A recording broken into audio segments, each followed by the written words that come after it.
वीर भगवान की, संत श्रोमणी आचार्य गुरुवर श्री विद्यासागर जी महाराज जी की, आचार्य श्री पूज्यपाद स्वामी जी की,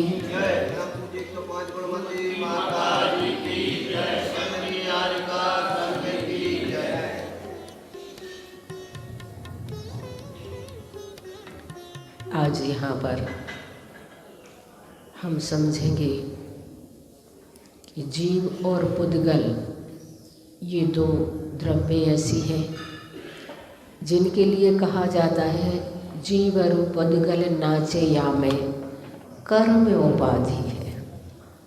दोनों के साथ कर्म की उपाधि लगी हुई है। वैसे तो सामान्य पुद्गल वर्गणाएं होती हैं, लेकिन जब जीव के राग द्वेष रूप परिणाम होते हैं तो उनमें उस प्रकार का स्वभाव डल जाता है, उस प्रकार की प्रकृति उन वर्गणाओं में पड़ जाती है, जिसे हम ज्ञान वर्ण, वर्गणा, दर्शन वर्ण, वेदनी, मोहिनी आदि इन नाम से जानते हैं। और जीव के अंदर जब ये कर्म उदय में आते हैं तो ज्ञान वर्णी, दर्शन वर्णी, वेदनी, मोहिनी, ये जीवों के भीतर क्रोध कसाई जीव, मान कसाई जीव, माया कसाई जीव, इस प्रकार की संज्ञाएं भी उन्हें प्राप्त हो जाती हैं। वैसे तो सामान्य से कर्म एक है, लेकिन उसके द्रव्य कर्म और भाव की अपेक्षा से दो भेद कर दिए जाते हैं। द्रव्य कर्म कार्वण वर्गणाएं हैं, उन्हें कहते हैं, और भाव कर्म जीवों के उन वर्गणाओं के माध्यम से जैसे परिणाम होते हैं, उस रूप परिणत हो जाते हैं, वे भाव कर्म कहलाते हैं। यहाँ पर आचार्य पूज्यपाद स्वामी कहना चाह रहे हैं कि वास्तव में कभी कर्म अपना प्रभाव दिखाता है तो कभी आत्मा अपना प्रभाव दिखाती है। जो जिस समय सबल होता है उसका उस समय जोर होता है, सामने वाला निर्बल हो जाता है। कभी जीव कभी कर्म, कर्म कर्म हिता बंधी, जीवो जीव हितस्पृहा, स्व प्रभाव भूयस्ते, स्वार्थम को वा न वांछति। यहाँ पर कहा जा रहा है कर्म, कर्म हिताबंदी अपने हित रूप साथी कर्मों को ही बांधता है। कर्म कर्म को बांधता है, कर्म के उदय में और कर्म हम बांधते चले जाते हैं जब कर्म प्रबल होता है। तथा जीवः आत्मा जीव हितस्पृहा, अपने आत्मा के हित की इच्छा करता है। कर्म कर्म को बांधने वाला होता है, जीव जीव के हित की इच्छा रखने वाला होता है। स्व प्रभाव भूयस्ते, अपने अपनी शक्तिशाली प्रभाव के होने पर को वा स्वार्थम न वांछति, कौन सा व्यक्ति अपना हित न वांछति यानी नहीं चाहता है। यहाँ पर आचार्य श्री कहना चाह रहे हैं जीव जीव का हित चाहता है, कर्म कर्म का हित चाहता है। जब कर्म कमजोर होता है तो जीव बलजोर हो जाता है। कभी कभी हमारी स्वयं की अपनी विजय हो जाती है, हमें लगता है कि आज कर्म का उदय ऐसा चल रहा था, लेकिन हमने अपने विचारों के माध्यम से उस कर्म का प्रभाव होने नहीं दिया, और जीव जीव को कमजोर कर देता है तो कर्म बलजोर हो जाता है। कर्म को नष्ट करने के लिए जीव की विशुद्धि एक विशिष्ट भूमिका होती है। अगर वास्तव में हमें कर्म निर्जरित करना है तो उसके लिए शुभ भावों की, शुद्ध भावों की, विशुद्ध भावों की नितांत आवश्यकता होती है। कर्म के तीव्र उदय में कर्म नहीं कटते, किंतु कर्म के मंदोदय में विशुद्धि के समय ही हमारे कर्म ढीले पड़ जाते हैं और क्षय को प्राप्त हो जाते हैं। जीव के अंदर हित का परिणाम हमेशा नहीं रहता। सुबह हित के भाव होते हैं तो शाम के समय तक वो परिणाम हमारे गायब हो जाते हैं।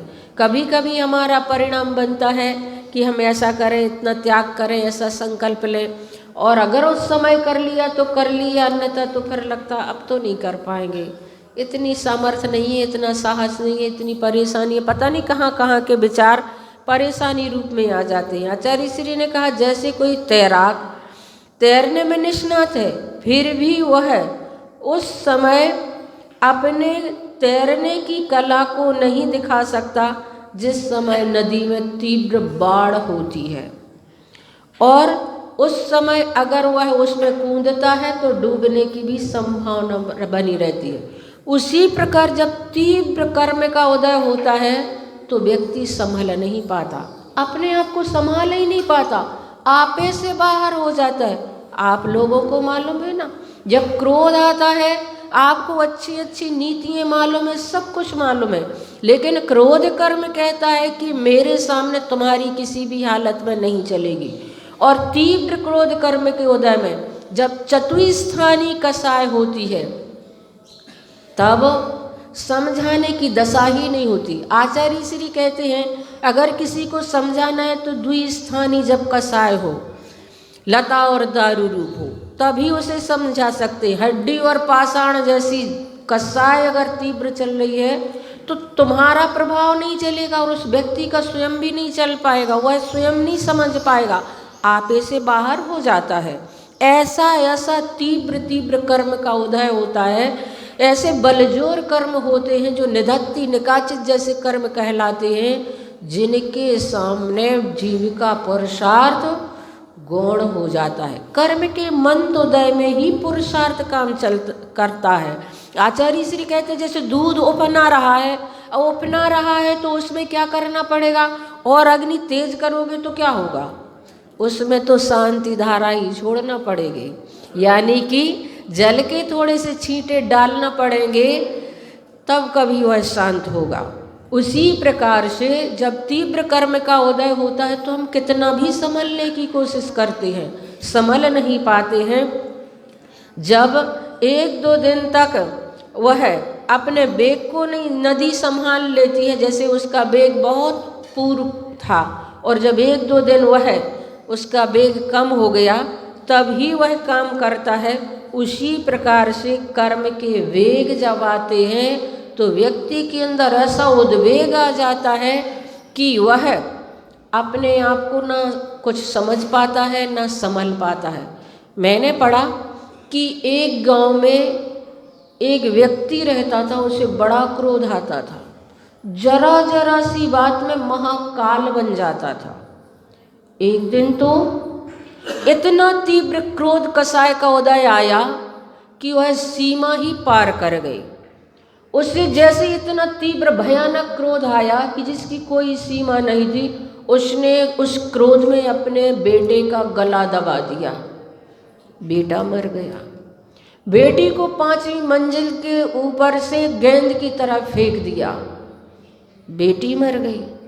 पत्नी समझाने के लिए आई तो उसे तेल डाल करके आग लगा दी। क्रोध ऐसा ही खतरनाक होता है। क्रोध की दशा में शिक्षा देना खतरनाक से खाली नहीं होता है। क्रोध की दशा में व्यक्ति को शिक्षा देनी भी नहीं चाहिए, क्योंकि जिस प्रकार से नकटे को अगर दर्पण दिखाएं तो वह चिढ़ता है, उसी प्रकार क्रोध की दशा में व्यक्ति को समझाएं तो वो उल्टा चलता है और उसे समझ में नहीं आया। बाद में वह बहुत पछताया, बहुत ही उसके अंदर आत्मग्लानि भर गई और शर्मिंदा हुआ। गांव के लोग उसे धिक्कारने लगे और वह सोचने लगा कि कैसे मेरा इस क्रोध से पिंड छूटे। तो ध्यान रखना, क्रोध जो होता है वह दूसरों को ही नहीं जलाता, स्वयं को भी जलाता है। क्रोध दूसरे को ही नुकसान नहीं पहुंचाता, स्वयं को भी नुकसान पहुंचाता है। दूसरे को नुकसान तो बाद में होता है, स्वयं को पहले नुकसान होता है। यह वह व्यक्ति जान चुका था। उसने सोचा कैसे भी हो मुझे इस क्रोध से पिंड छुड़ाना है, लेकिन पश्चाताप से क्रोध का पिंड नहीं छूटता है। क्रोध का पिंड तो प्रायश्चित और प्रत्याख्यान से छूटता है। उस नगर में एक संत आए, संत का आगमन हुआ तो उसने संत के चरणों में जाकर के अपनी व्यथा कथा कही, बहुत रोया, बहुत गिड़गिड़ाया और कहने लगा मुझे तो क्रोध से छुड़ा दो, क्रोध मुझे अंधा बना देता है, क्रोध के कारण मैंने अपने परिवार को मौत की आग में झोंक दिया है, इसलिए आप कैसे हो, मुझे क्रोध से मुक्ति दिलाइए। संत ने सहज भाव में कह दिया सन्यासी बन जाओ, संत बन जाओगे, क्रोध से बन जाओगे तो क्रोध से मुक्ति मिल जाएगी। क्रोधी व्यक्ति ने एक झटके में घर बार छोड़ दिया। संत तो बड़े प्रभावित हुए। मैंने बड़े बड़े लोग देखे, लेकिन ऐसा नहीं देखा जो इसने इतना संकल्प इतनी जल्दी ले लिया हो।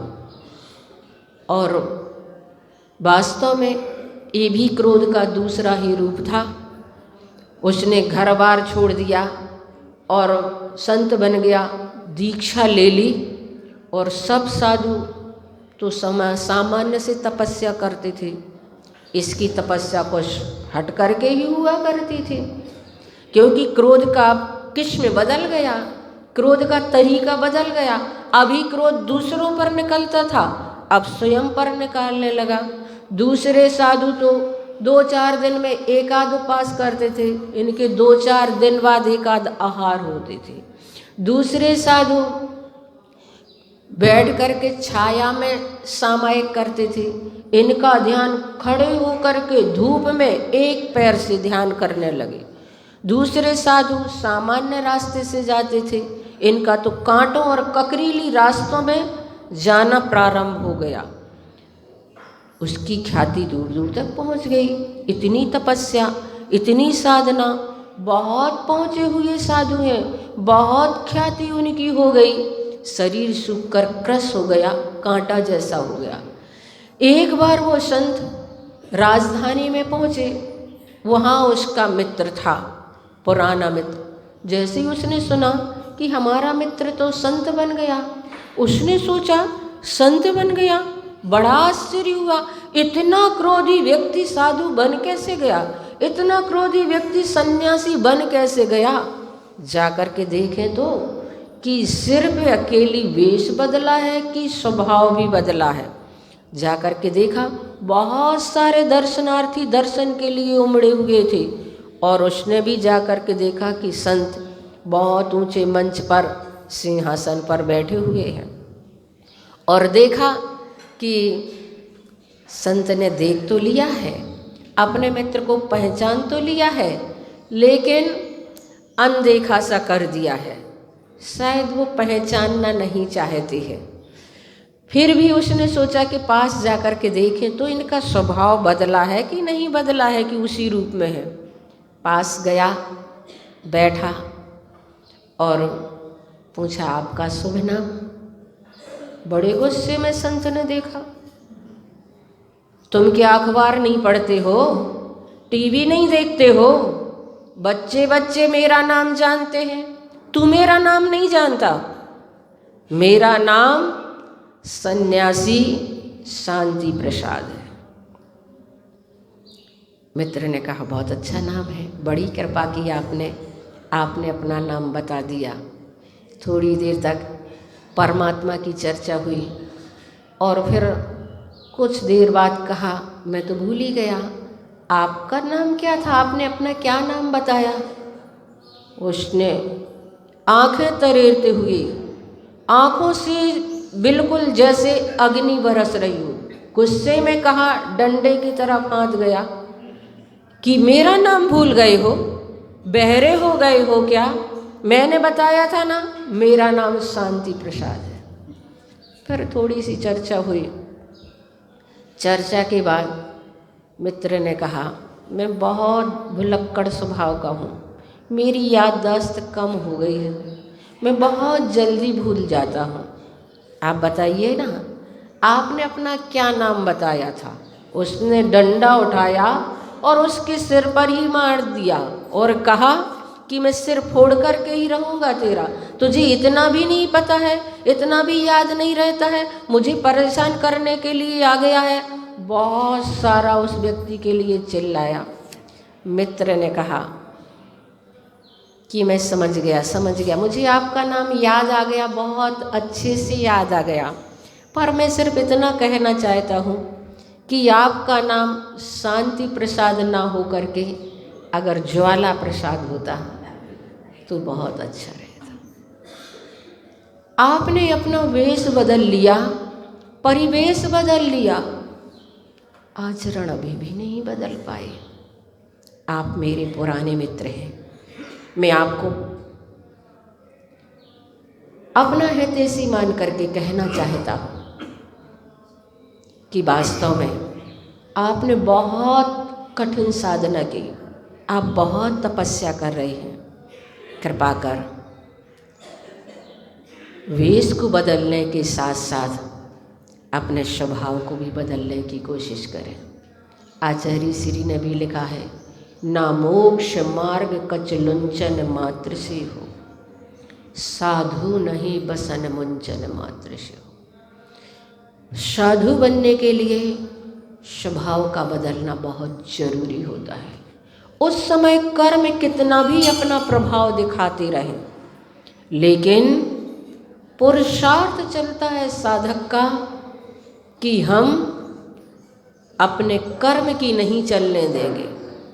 आत्म स्वभाव में लीन और तल्लीन, तभी तो पार्श्वनाथ भगवान, कमठ क्या चीज़ था, एक दृष्टि उठाते तो पता नहीं चलता कमठ कहाँ चला गया, लेकिन पार्श्वनाथ भगवान ने कहा नहीं, कर्म की नहीं चलने देंगे, जीव की चलने देंगे, विजयी होकर के रहेंगे।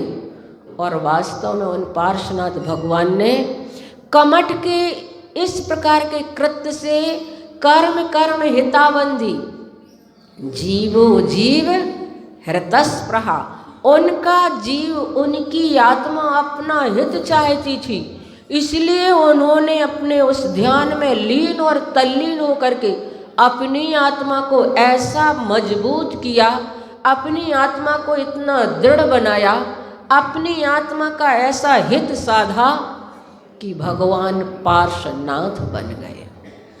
मुनि पार्श्वनाथ से भगवान पार्श्वनाथ बन गए। प्रत्येक समय पुरुषार्थ जरूरी है, प्रत्येक समय कर्म के उदय चल रही है, और कर्म अपना प्रभाव दिखा दिखा करके अपने आप को बलजोर करते चले जा रहे हैं। हमारी आत्मा कमजोर होती चली जा रही है, दबती चली जा रही है कर्म के भार से।